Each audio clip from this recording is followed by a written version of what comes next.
கர்த்தரும்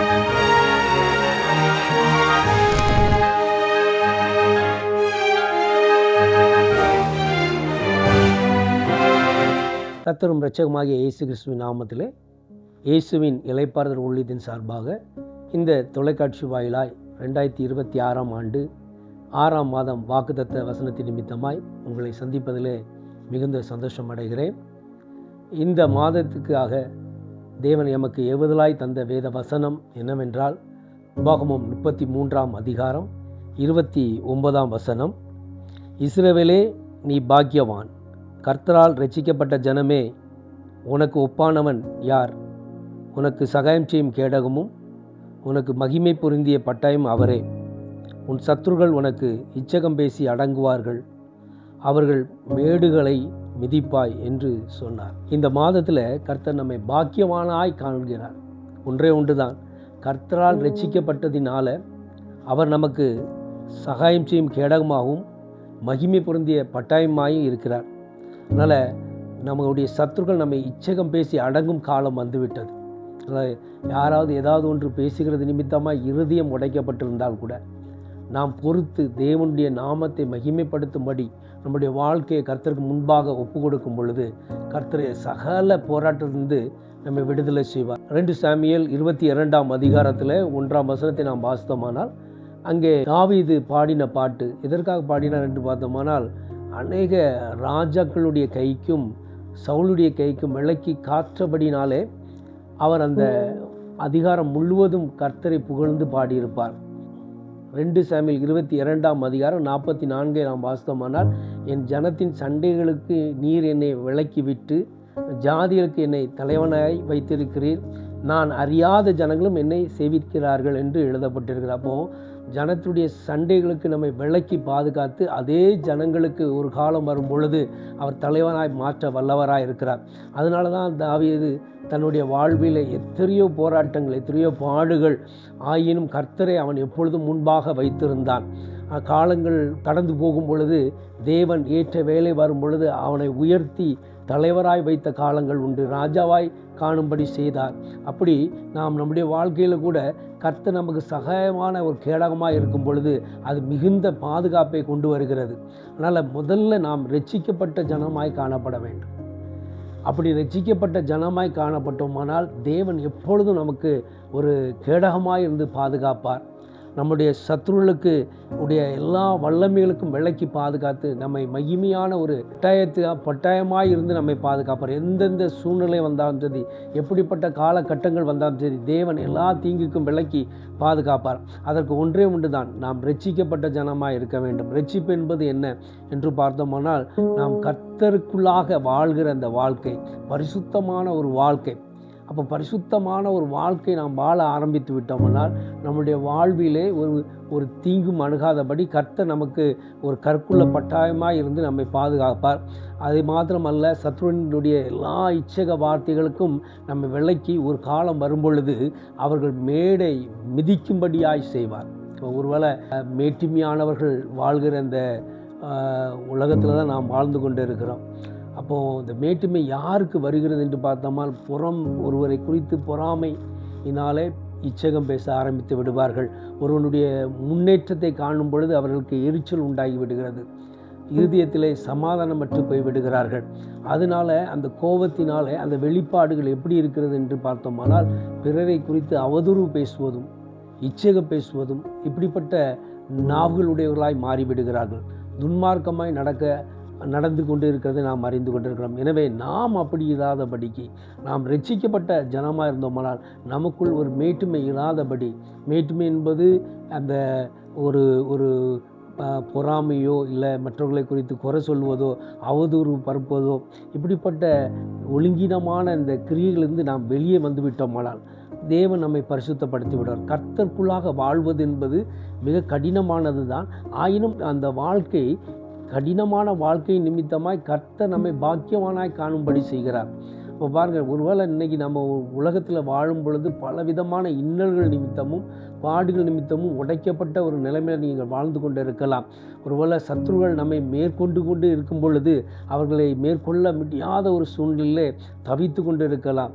புலம்பிக் கொண்டிருக்கலாம், வேதனையோடு காலங்கள் கடந்து வந்திருக்கலாம். ஆனால் இந்த மாதத்தில் கர்த்தர் சொல்கிறார், எல்லாவற்றையும் மாற்றுவார். ஒருவேளை அவர்களுடைய மேன்மையான காரியங்களிலே கர்த்தர் அதை மிதித்து போட்டு கடந்து போகும்படி கர்த்தர் செய்வார்.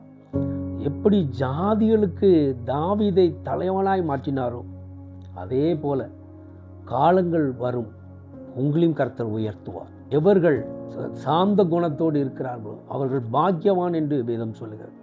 அவர்கள் பூமியை சுதந்திரித்துக் கொள்வார்கள் என்று மத்தேயு 5:5 நாம் வாசிக்கிறோம். அப்போது நாம் சாந்த குணமாக இருக்க வேண்டும். அது எங்கிருந்து வருகிறது என்று பார்த்தோம்னால் இயேசு கிறிஸ்துவிடத்திலிருந்து தான் வருகிறது. இயேசு சொல்லுகிறார், மத்தேயு 11:29 சொல்லுகிறார், நான் சாந்தமும் மனத்தாழ்மையும் உடையவனாக இருக்கிறேன், என்னிடத்தில் கற்றுக்கொள்ளுங்கள் என்று சொல்கிறதை பார்க்கிறோம். அப்போ நாம் இயேசுவின் பிள்ளைகளாக இருந்தோமானால் அவரிடத்தில் எதை நாம் கற்றுக்கொண்டோமோ அதில் நிலைத்திருக்க வேண்டும். அவருடைய சுமை லகுவாய் இருக்கிறது என்று சொல்லுகிறார். அந்த நுகத்தை ஏற்றுக்கொள்கிற அனுபவம் நமக்குள் இருக்க வேண்டும். அநேகர் நம்மை இச்சகம் பேசுகிறார்களே, அநேகருக்கு பார்வையில் விழுந்து கிடக்கிறோமே என்று கவலைப்படாது இருங்கள். கர்த்தருடைய பார்வைக்கு நாம் எப்படி இருக்கிறோம்? கர்த்தர் நம்மை பாக்கியவானாய் காண்கிறாரே, அதற்கு நாம் என்ன செய்து கொண்டு இருக்கிறோம்? நாம் இழந்தோம், நெருக்கத்திலிருந்து புலம்பிக் கொண்டு இருக்கிறோம், கண்ணீர் வடிக்கிறோம், பல காரியங்களுக்கு முயற்சி செய்கிறோம், அவைகள் எல்லாம் தடைப்பட்டு கிடக்கிறது. ஒவ்வொரு மாதமும் இன்று விடியாதா, இன்று ஒரு காலம் மாறாதா என்று நீங்கள் எண்ணிக்கொண்டிருக்கலாம். ஆனால் இந்த மாதத்தில் கர்த்தர் தான் சொல்கிறாரு, நீங்கள் ரட்சிக்கப்பட்டவர்கள் என்ற உறுதியில் நிலைத்திருக்க வேண்டும், விசுவாசத்தை காத்து கொள்ள வேண்டும். கர்த்தர் நம்மோடு கூட இருக்கிறாங்கிற நம்பிக்கை இருக்க வேண்டும். அவர் நமக்கு சகாயம் பண்ணுகிற ஒரு கேடகமாக இருக்கிறார், மகிமை பொருந்திய பட்டாயமாக இருக்கிறார். அவர் நம்மை காக்கிற தேவன், உறங்குவதும் இல்லை தூங்குவதும் இல்லை என்று வேதம் சொல்லுகிறது. அப்படிப்பட்ட தேவனை நாம் சொந்த தெய்வமாய் ஏற்றுக்கொண்டு ரட்சிக்கப்பட்டு இருக்கிறோமானால் அந்த அனுபவத்தில் நிலைத்து இருக்க வேண்டும். அப்படி நாம் நிலைத்திருந்தோமானால் நமக்கு சத்ருகளே இராதபடி தேவன் மாற்றி விடுவார். ஒருவன் கர்த்தருக்கு பிரியமாய் நடந்தோமானால் அவனுடைய சத்ருவை கூட சிநேகிதாய் மாற்றுகிற தேவன். அப்போ நம்ம நினைக்கிற இந்த சத்ருகள்லாம் கர்த்தர் ஒரு காலம் வரும்பொழுது சிநேகிதர்களாய் மாற்றி விடுவார். நம்முடைய வழி கர்த்தருக்கு முன்பாக இருக்கிறது. கர்த்தருடைய வார்த்தையின்படி நாம் நடக்கிறவர்களாக இருக்க வேண்டும். அப்படி நடந்தோமானால் நாம் ஒருபொழுதும் பிறரை குறித்து அவதூறு பேச மாட்டோம். யோபினுடைய புத்தகத்தை நீங்கள் வாசித்தோமானால் 32ஆம் அதிகாரம் 22 வாசித்தோமானால், நான் இச்சகம் பேசிய அறியேன், பேசினால் என்னை உண்டாக்கினவர் சீக்கிரமாக என்னை எடுத்துக்கொள்வார் என்று சொல்லுகிறார். அப்போ பாருங்கள், நாம் இச்சகம் பேசினோமானால் ஒரு காலம் தேவன் கோபம் கொண்டு நம்மை எடுத்து விடுவார். அதனால் நாம் அதற்கு பயந்து நடக்கிறவர்களாய் காணப்பட வேண்டும், கர்த்தருடைய வார்த்தைக்கு பயந்தவர்களாய். அதனால் யாரும் இல்லை அப்படிங்கிறதுக்காக அவர்களை குறித்து இச்சகம் பேசவோ அவதூறு பரப்பவோ செய்தோமானால் கர்த்தர் பார்த்து கொண்டே இருக்கிறார். அவர்கள் கர்த்தருடைய கண்கள் திறந்த வண்ணமாகவே இருக்கிறது. நாம் செய்கிற ஒவ்வொரு காரியங்களையும் அவர் கண்ணோக்கமாக இருக்கிறார். இன்றைக்கி உங்களை குறித்து இஸ்ரவேல் என்று அழைக்கிறார் என்றால் இஸ்ரவேல் அவருக்கு பிரியமானவர்கள். அவர்களுக்கு காண்டாமிருகத்து ஒத்த பலனை கொடுத்திருக்கிறேன் என்று வாக்களித்து இருக்கிறார். அப்போ நாம் பாக்கியவான்கள் என்று பார்த்தோமானால் நாம் இயேசு கிறிஸ்துவின் இரத்தத்தினால் கழுவப்பட்டவர்களாக இருக்க வேண்டும், பரிசுத்த வாழ்க்கையில் நிலைத்திருக்கிறவர்களாக இருக்க வேண்டும், கர்த்தருடைய வார்த்தையை உட்கொண்டு அதன்படி நடக்கிறவர்களாக இருக்க வேண்டும். அப்படி நாம் நடந்தோம்னால் நம்ம வாழ்க்கையில் இருக்கிற எல்லா சகல போராட்டத்திலிருந்து கர்த்தர் விடுதலை செய்து விடுவார். எவர்கள் மேடுகளை மிதிக்கத்தக்க உன் கால்களை பலமுள்ளதாய் மாற்றி விடுவார். எப்படிப்பட்டவர்களாக இருக்கட்டுமே, பெரிய ஐஸ்வர்யவானாக இருக்கலாம், அதிகாரத்தில் உள்ளவர்களாக இருக்கலாம், உறவினர்களாக இருக்கலாம், அவர்கள் உங்களை புண்படுத்தி கொண்டே இருக்கலாம். வீட்டுக்குள்ளே உன் வீட்டாரை சத்ரு என்று வேதம் சொல்லுகிறது. அப்படி சத்ருகளாய் எழும்புகிறவர்களுக்கு முன்பாக கர்த்தருடைய நாமத்தின் நிமித்தமாய் நீ பொறுத்து சமாதானத்தோடு சாந்த குணத்தோடு நீ வாழ்ந்தே ஆனால் கர்த்தர் உனக்காக யுத்தம் பண்ணுவார். கர்த்தர் எப்படி தாவீதை எல்லா ராஜாக்களுடைய கரங்களுக்கும் சவுளுடைய கைக்கும் விலக்கி பாதுகாத்தாரோ அதே போல நம்மை பாதுகாப்பார். காப்பது மாத்திரமல்ல, ஜனத்துடைய சண்டைகளுக்கு விலக்கி பாதுகாத்து அந்த ஜனத்திற்கே தலைவராய் மாற்றுகிற தேவன் அவர். அறியாதவர்கள் வந்து சேவிக்கத்தக்க ஒரு மேன்மையான ஒரு நிலையிலே நம்மை வைத்து விடுவார். அப்போ நம்முடைய நம்பிக்கையும் விசுவாசமும் இயேசு கிறிஸ்துவை மட்டுமே அன்றி கொண்டு இருக்க வேண்டும். அவரை பற்றி கொள்ள வேண்டும். அவர்களை நிலைத்திருக்க வேண்டும். அவருடைய வார்த்தையை கை கொள்ள வேண்டும். அப்படி நாம் வாழ்ந்தோமானால் எத்தனை சத்துருக்கள் எழும்பினாலும் சரி, அவர்கள் எப்படி நம்மை குறித்து இச்சகம் பேசினாலும் சரி, அவர்களை அடங்கும்படி செய்து விடுவார். எப்படி காற்றையும் கடலையும் அதட்டினாரோ, அமர செய்தாரோ, அதே போல் வாழ்க்கையில் அநேக ஜனங்கள் மூலமாக தான் ஜனங்களுக்கு விரோதங்களும் யுத்தங்களும் வருகிறது. பிசாசனன் மனிதரை கொண்டு தான் மனிதரை யுத்தம் பண்ண செய்கிறான். வார்த்தை நிமித்தமாய் நம்மை பலவீனப்படுத்தி விடுகிறான். அப்போ நாம் உடைந்த நாளலை போல நின்றாலும் கர்த்தர் நம்மை உருவாக்குவார், பலப்படுத்துவார், மீண்டும் எழுந்து நிற்க செய்வார்.